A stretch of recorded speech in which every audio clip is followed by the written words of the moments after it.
Welcome back to the KB Money Show. It's your boy KB, and I have my co-host, Mr. Ivy Lee. Ken, what's good, man? How you doing? Man, I'm doing wonderful. Again, blessed to, in this economy, man, I just think a week where you're employed, a week where you're healthy, you ain't Mm. sick, and a week where your loved ones are doing good. I think that's a week full of blessings. So I'm happy. Yeah, yeah. Every day is a new day. Every day, when you wake up is a blessing, as they say. So, as long as you got your health and that's in order, you can always turn it around. So, always optimism is definitely a thing. Obviously, if you have things going on.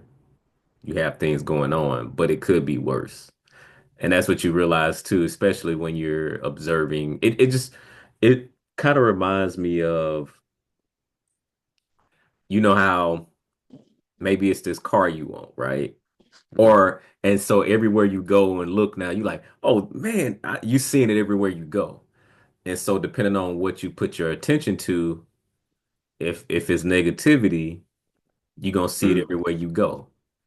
If it's glass half full, or you see the opportunity in whatever that is holding your attention and your focus, you're gonna see that everywhere you go. It doesn't mean that other things aren't happening. It just means that that has activated in you because that's where your focus is. And so when you said that, that's what made me think about that. All right, so catch the people up. It's the financial, it's the KB Money Show. So we got to talk about money in a practical way. So how are you trending towards your goal? I'm trending pretty And first, well, first remind the folks what your goal is, and then let's talk about how you're tracking towards it. certainly. So my goal is to get to 15K for my emergency fund. I think that's the number that makes me feel comfortable in this economy in my situation. And at about 10.5 right now. So got paid yesterday. We're gonna put another contribution in there and get us up there to close to 11K. And in terms of the finish line, what is this? February? I think by June we should be filming a celebratory video. Okay. And Is it's that tax season, but I treat that as bonus. I don't even count that in the planning. okay? Okay. So from a preview perspective, a sneak peek, what would be that next goal that you would reset, that you would set next? Like after I achieve that goal, Yeah. after that, I'm cranking up the investments. I'm cranking up whatever I was dumping into the emergency fund. That's going into my 401k up to the match, and then after that, I'm gonna start building out my. I have an account in Fidelity, so I will start maxing that out. And your brokerage account, Correct. dollar cost averaging in there. Okay. Okay, cool. So for me, updates for me, we were at right around about 50, a little short of 59. So we just made, and so by the way, the goal is to pay off our mortgage by the end of the year. And the balance is 50. It was like 59. It was right at 59, but it was a little lower than that. I don't remember the exact number, but we just made a payment of 5,500 on there this past time. And so I just checked I checked yesterday, right before, because I knew he was gonna come on the show. So right now we're at like 53 something. And so that's where we are. So we steady chopping that thing down. I think that we're still on track for the end of the year, December. I think we're gonna come in sooner. But that's where we are right now with that. Man, that's awesome. And so we will be 100% debt free. And just a sneak preview for us, the next goal for us will be to uh, get a rental, get a rental property. Wow. What's that celebration gonna be like once it hits zero on the debt number? What's that gonna be like? And what's that feeling? I know you can put the cart before the horse, but what are you feeling? For me, it's almost something like what AJ Brown said when he won the Super Bowl. I don't know if you saw that or not, I did, I I'm gonna did. paraphrase it because I don't have it right in front of me, but because I Mhm. didn't know you was gonna ask me that question. But every time I've set goals and hit goals, the when I was most excited and focused was the journey and just like getting to the goal. But once you hit it, you're eh, like it didn't feel the way I thought it would feel. And so then I Mm. would just set another goal and go and attack. Uh, the one thing I will say is when you do achieve a milestone or a goal, it is important to celebrate and do a victory lap, right? So that was the one thing in the past that was missing for me is like once I achieve something, I'm like, all right, let's set the next goal. And it's like, wait. Like, because being married, my wife, she was wanting to celebrate and which understandably, right? Because you worked hard towards something, whether it took a year or two or 6 months or whatever, you should celebrate. That's what keep you motivated. And so yeah, so I'm just processing out loud. But yeah, so this time around, I know me, it'll feel good, but I'm already in my head, I'm already planning for the next thing. And then when that time when, not if that time comes, it's not really gonna be that big of a deal for me. Because I just know how I'm wired. I'm like, all right, what's the next goal? What's the next? Because I love targets. So whatever the next target is, let's go get the target. Because I like to hunt. I like to the process I have to go through. I like that in between where I have to become something different or become better or get more knowledge, get more understanding, get better, train, in the football terms. And so I like that process of learning, failing on something, making a mistake, getting better, going back to the drawing board, getting back out there. And so I'm wired in that way. And so when he said that, I was like, yeah, I can actually probably see that. He's like, I won this thing, but it's cool, but I like to hunt. And so I was like, yeah. I don't know if you born like that or if you just wired like that, but because the thing you have to be careful about is when you hit the goal, you don't reset a target, then you get comfortable. Right. For example, you get in really great shape, you hit your target goal, maybe your target goal was, man, I want to get mean and lean for this trip I got coming up. You go balls to the wall, you go hard on that trip for the trip, then you get lean, you go on a trip, you Taking go pictures. right. Maybe it's a photo shoot or something. But then you hit the goal and then you don't reset another goal. And so now you lean, you went in on the trip, cool. But then you came back and you just stayed on the extended trip in terms of the mentality because you didn't have that next hunt. You didn't have that next target to hunt. And so before you know it, you got fluffy again. You got FAF as they call it. Right. So anyway, the point is hit the target, celebrate, set another target, go hunt again. And whatever that target is for you. Um, but speaking on talking about debt, right? Mhm. Uh-oh. It's definitely a lot of debt to be talked about nowadays. Yeah, it's not the only thing, but it's definitely a big thing. And sometimes that hinders your progress. Man, did you catch the Super Bowl live? Yeah, I did. Yeah, I caught it. I was working in the background on my laptop, editing videos and just doing some other stuff. All right, sharing my screen. Can you see it? I can see it. Americans are finding it harder and harder to pay off their debt. Mm. Let's talk about it. And this is from Yahoo Finance. I saw this. I was like, yeah, we got to talk about this. So Americans are having a harder time managing rising debt burdens, and in some cases, having been this overextended since the aftermath of the Great Recession. The Federal Reserve Bank of New York on Thursday released its latest comprehensive look at credit conditions for American households in major categories such as mortgage, auto loans, credit cards, home equity lines of credit, and student loans. Let's talk about some of that.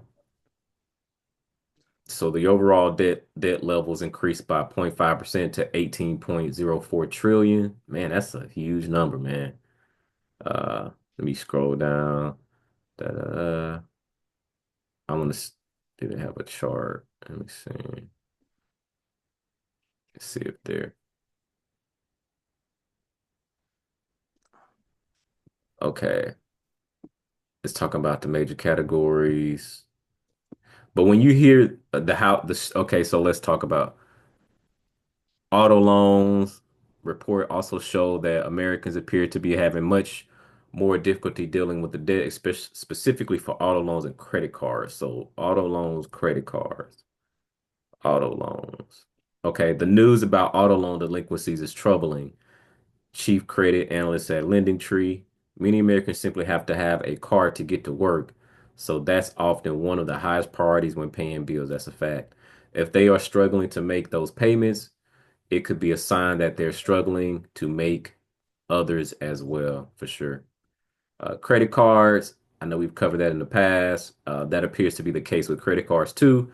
Last month, the Federal Reserve Bank of Philadelphia, your old neck of the woods, reported that the share of credit card accounts where people made just a minimum payment climbed to 12-year high during the third quarter of 2024. Bro, I don't know if you know it, but when you look at that credit card, it'll tell you like your minimal payment and then the total balance due, but the minimum payment. If you make that minimum payment, you ain't gonna never pay that thing off. It'd be like $12, $50, And then it's telling you if you pay it at that rate, when you will pay it off. 2048. Well, hopefully you don't see that, but like, have you seen that before? I don't think I never seen like a tracker, but I think they don't want to show me that I've seen the minimum payment due though. Like you just pay $15 by next week, you'll be all right. Yeah, well, when you pay the minimal payments, it's like you don't pay that thing off for like 24 years or like 50, like whenever you see, like it used to be where to show you.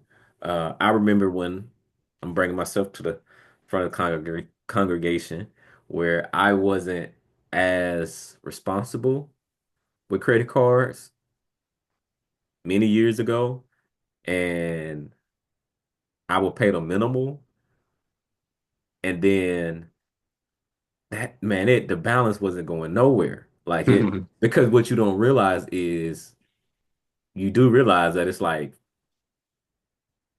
25% interest, 29% interest. It's on the balance that's still there. And so it's crazy ridiculous. So it's like you cannot get ahead. You can't get ahead, right? So it's like you tread in water and you never can get it's like the snowball effect, but it's the snowball effect not working in your favor. So you just making the payment, making the minimal payments, but the interest is sometimes more than the payment. And so you just it never ends. And so you're literally running on a treadmill with credit cards and just throwing money out of the way, throwing money out of the window on interest. Man, it makes me think. I think now is a great time.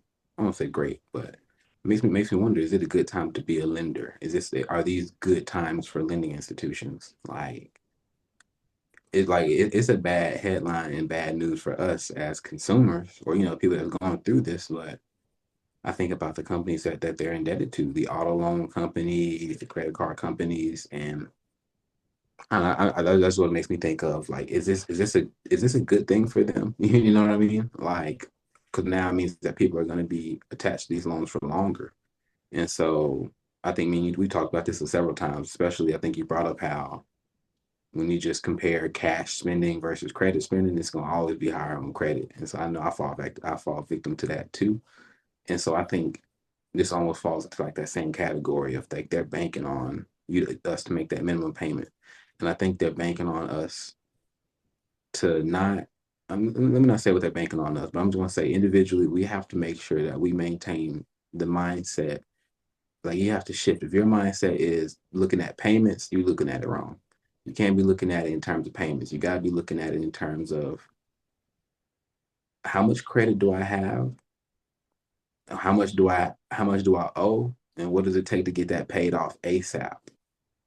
Preferably within the month, but ASAP. You need to get on it. You need to determine your own timeline. You can't let them control your timeline because Yeah. they'll have you a cut. Because think about it, it's like I guess that's what I'm trying to get at. They want you to keep making minimum payments because that means you're going to be a customer until 2087. Of course, they're going to keep extending it out, and so uh, it, there's a lot of money to be made off the irresponsibility of us. I'm gonna say us. I'm not gonna put it on nobody. It's on all of us. You know. Yeah. The treadmill of debt. That might be a title. I like that. The treadmill of debt. Because what happens is you waking up every day just to pay debt and you're not getting ahead in life. You're not getting ahead in your finances. And that's rough. And you going to work every day, at some point, that is the rat race, right? The of going to work,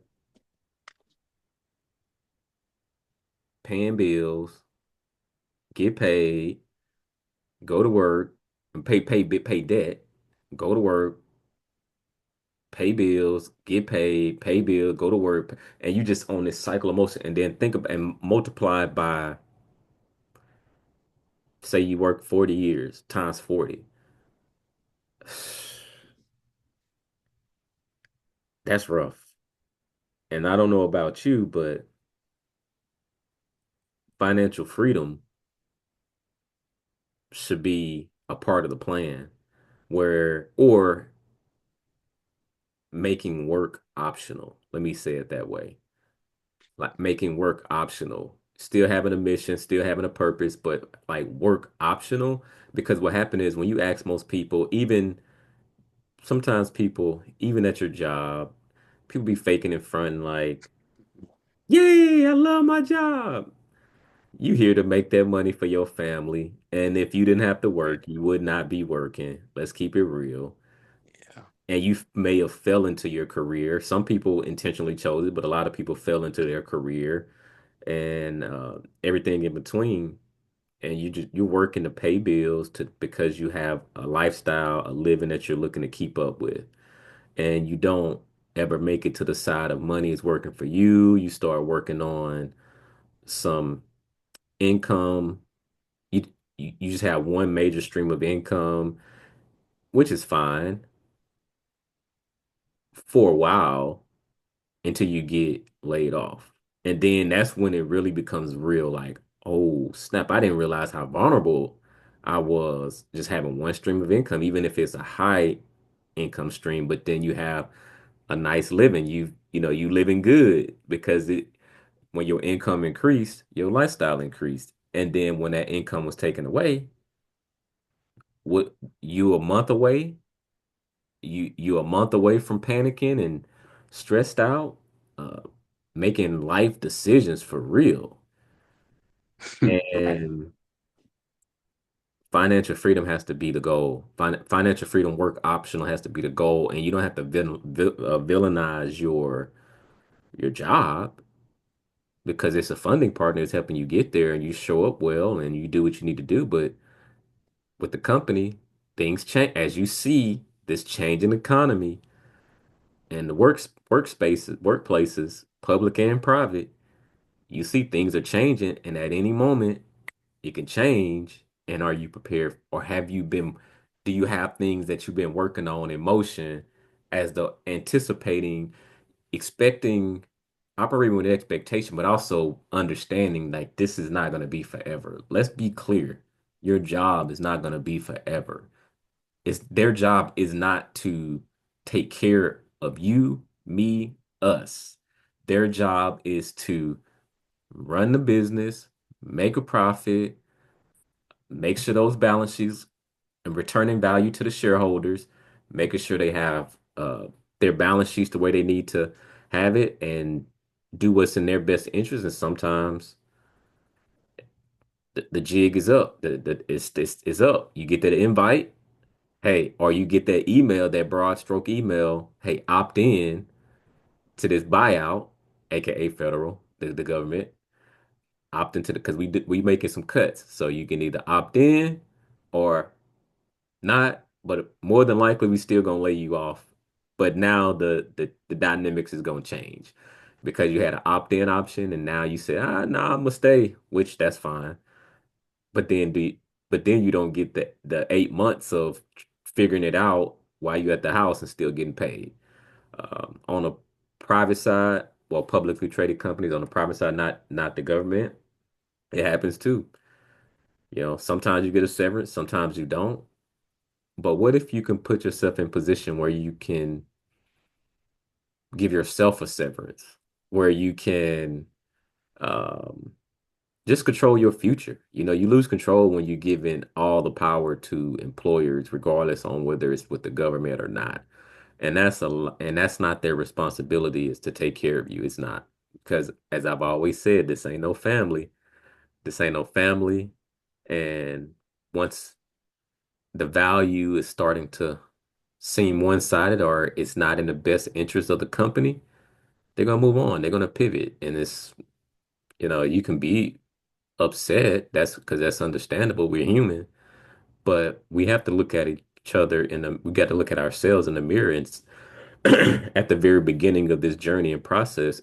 And maybe you didn't come from a family that had those real talk conversations with you, like, hey, look, get these skills, learn these skills, but understand you're not an owner in this company. So you have to make sure you are owner of your life, your family, and you're making moves accordingly as you're partnering with the company, being employed with them. When I'm saying partnering, unless you have like a consultant arrangement or whatever, in navigating things for your individual household, aka buying a rental property, aka investing, all these other things and other channels and avenues, aka side hustle, all those things. And so it's really important. What as we close, what are your thoughts as I kind of share all of that? You know, this article is interesting talking about debt. You know, I think this is a new concept.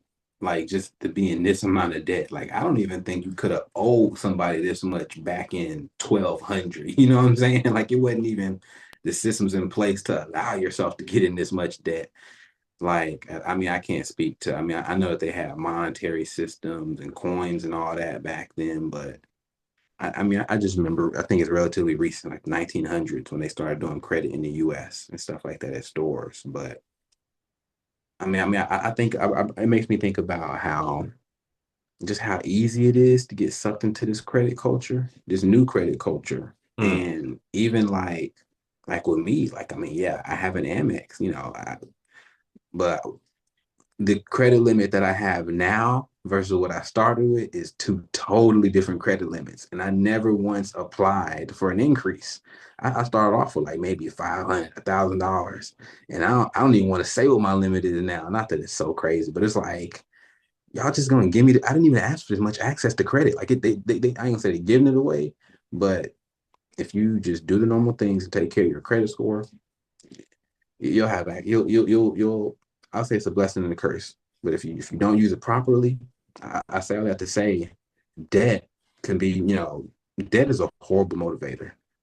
You'll be a horrible employee if your only reason you're going to work is, like you said, to get up and pay off debts. But I think that that's too often the case because, for one, which I think I ain't gonna say it's a scam, but student loan debts. A lot of us is getting the debt at 17, 18. And, yeah. we might not have all the resources available to us to help us think these things out. And so, I was blessed. I had people in my ear saying, hey, man, think it through. Think it through. And so a lot of people don't have that. And so my point is, I think that, we beat down work. Everybody hates on work, but, and, people talk about retiring, but I'm like, I mean, it's like even these NFL players, that's work to them. Kind of like what you Yeah. mentioned, AJ Brown. He just, I don't know what your job equivalent of winning the Super Bowl is, but I think we'd all be happy if we did that. But like you said, he's not just doing it for the money. He's not just doing it for the to be able to say I won a Super Bowl, now I'm gonna retire. And I think that all of us should adopt like a similar approach. Like for me, I've been that's what I've been thinking about this past week is money. I ain't gonna say money is a horrible motivator. It can't be your only one though. Like you got to have some type of passion mixed in with it, or else you're gonna give it up. Like Mm, I listened to ET and them. He talked about how I was kind of familiar with Dion's story about how he was coaching his sons and all that. But he talked about how, Dion wasn't necessarily doing the coaching for the money. He didn't need the money. And he no. didn't need to get his sons involved with football for the money. He could have Mm, been just feed them off of his bread. But because he loved his sons and wanted to be an active father, and because I guess they just happened to love football. I don't know how they got started, but that was the easiest way for him to just he told the story. He's like, he didn't like what the current coach was doing. He's like, man, get out of the way. let me get in.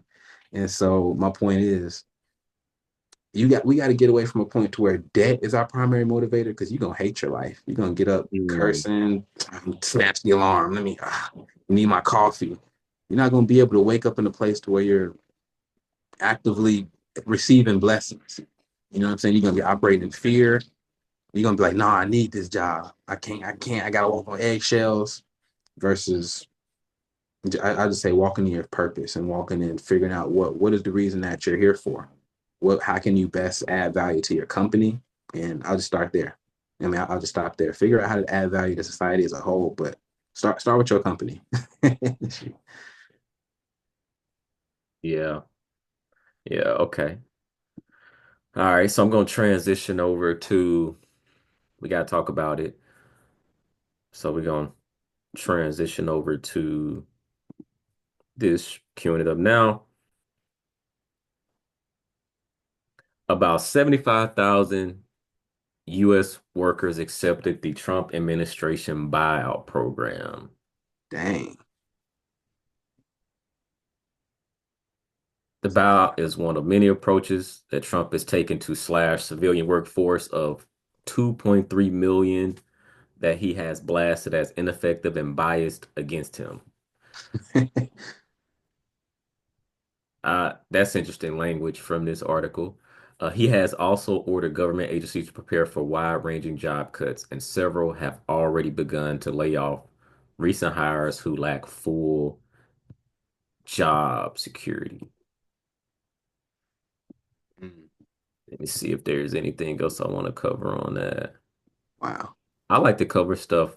I like to cover like just what happened, but it's so funny now that we've been reading different things. You notice how they use certain language. Mhm. Let me see, what was the federal buyout offer? Just as a recap. Shoot, yeah, 75,000 people got it. We got to know the number somehow. Someone had to Okay, tell. so I'm gonna click this one. That's a lot of workers. 70. That's a 75,000. Downside restriction and payment. And it's probably different amounts, but still No, I wanna. Uh, 75,000. okay, so let me go to USA Today. I just want just to ground us in before I queue up my own. No, no, no, we're not doing that. You trying to market something to us? Okay. All right. So where is it at? Where is it at? Where you are? Where are you? Okay, so here goes. USA Today. So extended to January 28th. That's way past. But promise 8 months of pay and benefits to federal employees through September Mm. in exchange for their immediate resignation. Get up I off my forgot you did screen. this. You did say 8 months. I forgot. Yeah, I don't think that's a bad offer. Yeah. I mean, it could have told you to get out. Shoot. Okay. so let's well it no, I mean it the private sector and the public sector are two different things. So I don't you can't just say get up out of here. True, true. All type of all top type of lawsuits and some of them are part of unions and all type of stuff. So nah, you don't want them problems. But the question I had was if you were faced by the way, if I'm from my understanding, the only caveat to that I wonder is like if you just joined, I don't know if you get that option though. Like if you Mm, just joined. So it's a probationary period, but just the broad stroke, if let's just say you are eligible and let's just say your area, you're like, man, we're not even really doing much or knowing what you're looking at the trends of what's going on, would you take it or would you take your chances and just stay? Well, and what would you do in that period to land something else? mm. That's a good question. I don't know. My first instinct is to say yes, take it. Um, I and for me, it's more of a like, wow, something. I can't think of the last time I had to pay someone to leave me alone, or you know what I'm saying, or I had like it's the situation that got that bad to where it's like, no, we gotta start paying people to get up out of here. So it's like, oh wow, maybe I won't even have the option to accept this later on. Maybe I'm gonna get forced out. That's where my mind is. Or maybe this company is just headed south, you know, independent of my performance. And Hmm. so, you know, because like I always talk about, that's why I always talk about seasons, and you can't be emotional in making these type of decisions because I don't know. I like to study like the rise and fall of companies, and you'll be really attached to these companies, but it don't matter if the market and industry moves on past the need for that company. We don't care how much we love that brand. Toys R Us shut down. You know what I'm saying? And so so for me, this is Yeah, like a but this check. is the government, so the government has been crazy inefficient. You got it was a saying where got you a good government job because most people knew like once you joined the government, you pretty much was set. You Mm, set and you could ride to retirement. And so yeah. for me, I always questioned that. I always said, but what about the value part of it? Like for me, and also Mm, I just can't sit around and just like, well, I'm just gonna wait until retirement and just my pension kick in. I'm just not wired that way. And that's why I got up out of there. I'm like, I hate this. Like, I just couldn't do it. Like, I was like, it was just so slow, so inefficient. And very procedural, probably, huh? and if you are a person that's like to move around, like innovation, like to solve big problems, you get so bogged down in the bureaucracy of things. It's like Mm, you drive you crazy if you wired for like let's what's the next challenge? Let's do this. Let's if it's not that in the government. It's not that. More times than not. I'm not saying all areas, but it's rough. And so part of me is like, one, I mean, it's unfortunate people are gonna lose their jobs, and that's never a good thing. You know, people always need to be able to take care of their families and their livelihoods. But it's mhm, the other balance of is it is it a company's job? Is it a government's job to just promise you a job for the sake of taking care of you until retirement?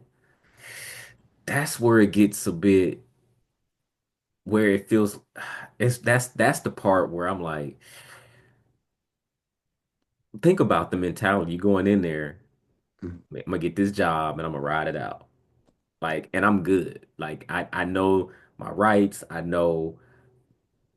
I know that I can't be touched. I know I could.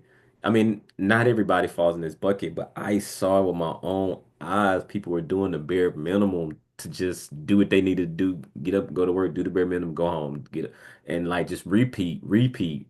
Now, there's some people that's pushing and driving and doing what they need to do, but it's the government. So sometimes it's you pushing and driving, but you're like the way the system is structured, high performance wasn't like necessarily rewarded the way it would be if you were out working at a company, like a company outside of the government. So you have that part of it as well. So it's, it's an interesting dynamic when you think about it. Uh, but would you take the buyout? You said you would. Um, Let me ask you this in terms of to keep going on what you said about what would you do during the 8 months? Because I know some people 8 months. Okay, I'm going to Cabo. I'm going to nah. But here's so let me ask you this because here's I've been hearing a little rumblings. And it seems like I don't want to say one of the workarounds because they have like these hiring freezes, but it seems that that some of these agencies are still able to contract consultants and bring on people who 1099 and whatnot, not 1099, but bring on people as Contractor. contractors. And Yeah. so I'm thinking that you would take that 8 months if you I'm speaking to the people that have been really building like actual skill sets and you can speak to what you've done in your job, in the past. You weren't just trying to get by. Even if you were trying to get by, okay, cool. Now you got 8 months to figure out how to be effective for real. And I would say figure out how to package yourself in the way that's most convenient for your client. You know what I'm saying? I'm thinking of like a sales perspective. The government's your client. Maybe back then, I mean, I don't know. I don't know if they hire them W-2. I don't know how that works. But you know what I'm saying? Back then, maybe that was a thing. Right now, it seems like they just told 75,000 people, we'd rather pay you to not do that right now. We'd rather pay you to go sit home. And so maybe instead you need to figure out how can I package my services in a different way that's more appealing to their situation. Maybe their appetite is more geared towards consultants right now. Now I'm gonna go figure out how to I'm basically doing the same work. It's a different setup, but that's just where my life has to head right now. And you can still have the flexibility to do both. Maybe if you want to find a full time, gig, look in the private sector. Like you said, go to a Fortune 500 company. But in the meantime, if you want your government to still be your main customer, I don't say the customer is always right, but in this regard, hey, you got 8 months to figure out if you want to argue with the customer or go find a new one. Mm, interesting. Yeah, I think also contractors are going to be getting cut too. So, yeah, just throwing it out there. I know you don't know a lot about the government, and we both learned together. So just we'll keep monitoring and checking it out. Would I take it? I would just look around, do a cost benefit analysis, pro and con it out, think about what my next move would be. But if I took it, I would actually look for that to be like a big bonus, and I pivot and go do something. Like I pivot immediately and take that skill set to the private sector. Like so, like if I took it and then I'm still getting paid until September, I'm already networking, doing other things, looking to get back out there to where I can take that pool of money, either go invest it, either go buy a property, either go do something else versus you got this pool of money and then now you just hunker down and just as the months passing, it's when it starts to dwindle away. Like and then because once September comes and you hadn't had it figured out, what you gonna Is do? it is it a lump sum? Now that you got me thinking, are they going to pay you monthly or whatever your schedule was? Or they gonna give it out up front? No, not giving it out up front. They're just gonna pay you to not come back to work. Okay, I see what you mean. But I wouldn't just be sitting at home, not work. Like I would figure something else out. Like, For okay, sure. I got to get back out there. Like, and so because then what happens is you get that check, then you get another check.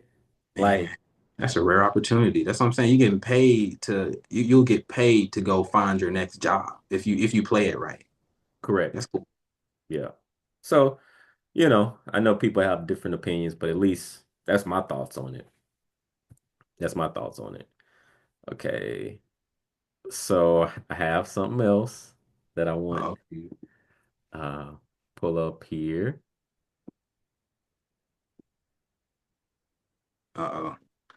Shoot, 8 months. and I'm more shocked at 75,000 people. That's a lot of people, man. It's like a small city. I don't know. Gulfport got that many people in it. I know it's like 70, 80, 80. He didn't laid off Gulfport. That's crazy.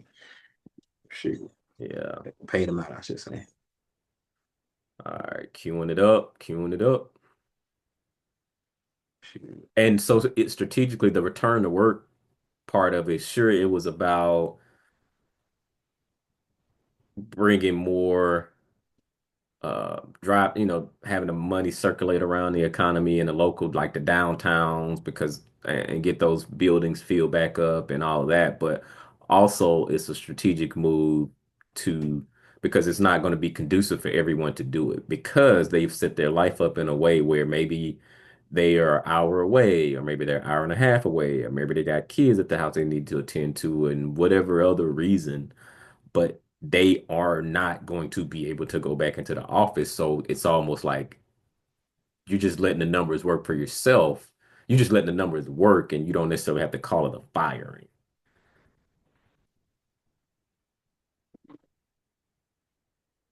And on that train, JP Morgan CEO Jamie Dimon blasts call for hybrid work, tells employees not to waste time on petition. So basically, you got a fight on your hands. Said, don't even waste time. JP Morgan say get back in that office, and people are signing petitions trying to be activists at JP Morgan and saying that we don't want to get back into the office and we're going to sign a petition. That's funny. Queuing it up. We told you yesterday about a push from JP Morgan Chase workers to retain and expand the bank's hybrid work model. Some signed a publicly visible petition calling on CEO Jamie Dimon to reverse the decision to bring employees back to the office 5 days a week starting next month. Well, if you know Jamie Dimon, if you followed him at all, you might have anticipated his response, which he did give at an animated town hall meeting yesterday, according to a recording that was reviewed by Reuters. When he was asked about that petition, he responded, "Don't waste time on it. I don't care how many people sign that effing petition." Except I don't think he said effing. Instead, Dimon stressed that employees have a choice whether to work at JP Morgan or not. Dimon said some staff didn't pay attention during Zoom meetings, which reduced their efficiency and their creativity. He said there is, in his words, zero chance that he will leave in-office requirements up to the managers because he said the abuse that took place is extraordinary. He asked departments for more efficiency, including 10% cuts in reports, meetings, documents, and training sessions. We'd all appreciate that around here. The lifeblood of middle management. And they want to cut those things. I'm still overdue for training sessions I was supposed to do last year. Cut them more than 10%. I think we all anticipated yesterday when we first heard about this petition that might be Jamie's response. Jamie say, F that petition. Get your back in this office. I don't care about no hybrid. You better get back in here 5 days a week. What are your thoughts? You know, I appreciate the directness of it. Like I really, I feel like sometimes the corporate culture we be like, oh, we're talking corporate speak sometimes, and it's like you got translated, but I did not have to Yeah. translate what he just said. I really understood what he said. He made it very clear. If you are an employee and your check say JP Morgan Chase, expect to earn that money in a building for 40 plus hours a week. Now I do think it just kind of highlights an interesting it puts like a spotlight on the dynamic that happens within companies that maybe you don't think about that dynamic of, because especially if you're a low level employee, you just think, oh, the management, the bosses, but it's levels. He's a CEO and he's almost kind of clashing with middle management, and it's like he's almost airing them out a little bit, like, nah, they got a little sloppy during this Zoom stuff, so we're not even gonna. I can appreciate that aspect of saying like, nah, I'm tightening the ship. Like, and they're talking as if they knew him. I'm not familiar with him. I'm kind of want to look into him now, but Jamie, of course, Jamie Dimon. hmm Oh man, that's yeah. You gotta look I'm into not Jamie familiar. Dimon. Is he a big dog in the banking world? But yeah, and I think why I'm more because if this was tech, if this was like a different type of company, a startup, I'd be like, man, why he so rigid? But this is banking. This is the CEO of what the second biggest bank in the country. Like, bruh, okay, he can't be. This is not Meta or something like that. You know what I'm saying? This is different. But the lazy part of me, of course, is like, I love remote, I love hybrid, but I get what he's saying. I think I get what he's saying. It'll be interesting to see, what happens to their employee head count. Like you mentioned, some people might not be able to accommodate that, but we're gonna see. It looks like I don't think JP Morgan Chase, I think they're in a position to where they can be picky and say, hey, if you don't want to come back, you know what I'm saying? We'll catch up with you later. Yeah. And so to talk about that a little further, now JP Morgan, they have announced layoffs for 2025 and Dang. more cuts will be expected. So fewer than 1,000 employees will be laid off in February, and the bank is planning to announce cuts in mid-March, May, Mm-hmm. June, August, and September. Despite the layoffs, JP Morgan Chase is still actively hiring in many areas and working to redeploy impacted employees. So you can become an activist if you want to. Uh, and it's the mental COVID messed everybody up. Not well, it didn't mess everybody. It gave everyone a different view, hmm but it went from in the office every day for a lot of people to the Zoom and Teams, and you're in that direction. And so that's 5 years, right? Man, that's dang. 2020. Yeah, Woo. it started adding up. And so now it's a hard shift back to the other way. And so psychologically, and just from an adjustment period, that's a lot to process. hmm Um, that's it. And it also makes me think about the Gen like because I can only bring a Gen Z perspective, but I'm thinking about Gen Z and I guess they don't really care about younger. They're not working yet, but I'm just saying I think my generation probably only knows that hybrid slash fully remote life. We don't know that. I've never worked fully in person before. I went to school in person, but that's different. And so I just it just makes me think about how you that might not it might not affect the policy, but it might affect how you the messaging. You know what I'm saying? And yeah, so, but also it makes me curious on just the thoughts of like people like you, people who've done it, who've been in office 5 days a week, and it just was never even a thought. Like I can see how people will be like, nah, I'm yearning back for that. You know? yeah. My takeaways, I'm like you.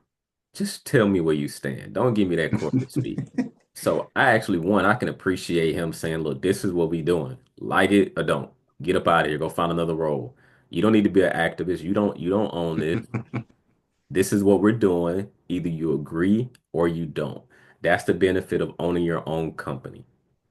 Now he's the CEO. He has a lot of shares. He's not, he's not the creator of it, but at the same time, he's calling the shots. That's his he, role. he like the coach or something or He's the GM. CEO. So if this is the play that we're running, you don't have a say in this. Either you're gonna run the play or we're gonna find someone else that's willing to run the play, whether you like it or you don't. It's not, and you can decide, that ain't gonna work for me. Okay, because you are the CEO of your life. But what happens is you can't be an activist at someone else's table. Mm-hmm. you could do whatever you want to do if you built the table, but if you didn't build it, you got to play by the rules of the person that built the table, or at least the person that's calling, or the table is built, but then this person has been elected or voted or hired to run the table, and they're telling you this is how we're running this table over here. Get on board or don't. And so I just think you're wasting a lot of energy if you're trying to change the table, change the system, change it. No, either you're gonna get in the office or you're not. Uh, and you're gonna go to the office or not. And I know it sounds like so black and white, or like, man, it just seems so cold. I just appreciate the blunt forwardness. This is what it is, because you're not sweeping it under. And if they are doing that, then hey, correct me. But they're not sweeping it under low performer. So just so they can make some cuts. Yeah. They're just saying, no, this is what we're doing, getting that office. Now, that don't mean that they're still gonna do layoffs. And so this is just a part of the corporate game. It just go back to when you running your business, Keon Inc., KB Inc., you have to navigate. If you're going to play this corporate game, you got to understand that this is a part of the game. And so you got to make sure you're setting up other things for yourself too in this game. You just need to know what game you playing. That's why some people that totally opt out of the game and they like, no, I'm going to do my own thing. I'm entrepreneurship 100%. I'm not doing that thing. I'm not. And so you can't have an employee mindset and then be trying to like demand things at someone else's table. Like that's insane. But the crazy part is that's a game too. It's just a different type, like entrepreneurship. But I know we talk about sports all the time, but man, I think that I think that's a really good analogy, especially like on the employee front. Like I know we talk about, we think about, oh, NBA, NFL, that you got the dream life, they're making all that money. But like I said, they're W-2. They're like they're the highest paid W-2s or whatever. But we look at the stuff they have to deal with. Even their job comes with stuff. You could go to sleep working in Dallas, wake up in Toronto or something like that. You're like, what the world? My kids, I just enrolled my kids in my such and such. I just bought the car and the house. But we look at it like, oh, it's whatever. It's for them. It's whatever. But like you said, it's what comes with the game of W-2. It's all sport in its own regard. But I'm saying you can self-eject and be like, I don't want to play this game. I don't want to play by their rules. I don't want to play with the team. But you go to entrepreneurship route, that's almost like going to a solo sport, like going to play tennis or going to play golf or something. Like you still gotta. The point is there has to be a system in place that you follow. Now, when you're at a company, they're putting a system in place for you. Like we just mentioned, they're putting rules and stuff in place for you to follow. But if you jump into that entrepreneurship boat and you don't put a system in place for yourself to follow, you're just gonna be, if it's a leaderboard, you're gonna be at the bottom. You're gonna be getting whooped. You know what I'm saying? By other tennis players that's putting in the work. Yeah. Yeah, that's real. That's real. Um, hey, give me the option. I'll say I want to do it or I don't. I'm not gonna fight you on it. Um, but as I always say, make sure you're not operating in your emotion. Emotions are okay, but when it comes to your family, you can't be making knee-jerk decisions until you have another plan, strategic Mm, plan. And a lot of time, and the thing is, there been, how in sports, some people telepath the pass and it gets intercepted because they're looking there and then they yeah. go there. In the NFL, you can't do that. Heck, in regular sport, like even if it wasn't NFL level, even if you play an intramural, if you see somebody like they're staring down who they're gonna throw the ball to, Right. and they throw it, you can pick it off. Right. If you decently athletic, same thing with the companies. They've been telepathing. We're going back into the office. Get ready. So this isn't a surprise. They've been saying, get ready. It's coming." And so they've been saying this. So you you just hunker down and you just like, oh no, they'll make some adjustments. And no, if they're saying that they're going to do this and they're months out, you in my head, I'm thinking, okay, is that going to work for me or not? And if it's not, cool. LinkedIn.com, Right. networking. I'm setting up coffee chats strategically Yeah. with people all the way up until that point to where I'm at least exploring options if that's a huge deal breaker for me. But I'm not going to be kicking and screaming, and then like be shocked when they implement and say, okay, Nick, the time is here. We going back. Well, maybe we can do hybrid. No, no, no, no, no, no. Get back in that office. And so my thing would be make sure you had I would have been working on a plan. Like if I'm like I ain't doing it, I'm not doing it. I will not do it. So those are three different ways I went slang, and but the other part of it is then we got to take accountability. We got to take ownership of our life. And so I'll leave you with that. I know it's a tough pill to swallow, but life has always been that way. This is America, baby. Like life is not fair. It's not fair. Life is hard. It's never meant to be hard. Choose your heart. Keep the control. Understand this is the corporate game and stay encouraged. But you have to stay in control. Don't become a victim to all this stuff. Like feel your feels, but then chart out your path and pivot. I had another segment, but I think we're gonna wrap it there. Uh, Again, this is the KB Money Show. You seen the colors change there. The KB Money Show. Uh, Make sure y'all comment, like, subscribe, hit that thumbs up button if you enjoyed this show. And we're gonna keep them coming. We're gonna keep having a good time. We're gonna keep abreast of what's going on in the economy and careers with the money and provide some feedback if it's something that you want to hear, something you want us to cover. But until the next show, we'll see y'all later. Peace. Peace.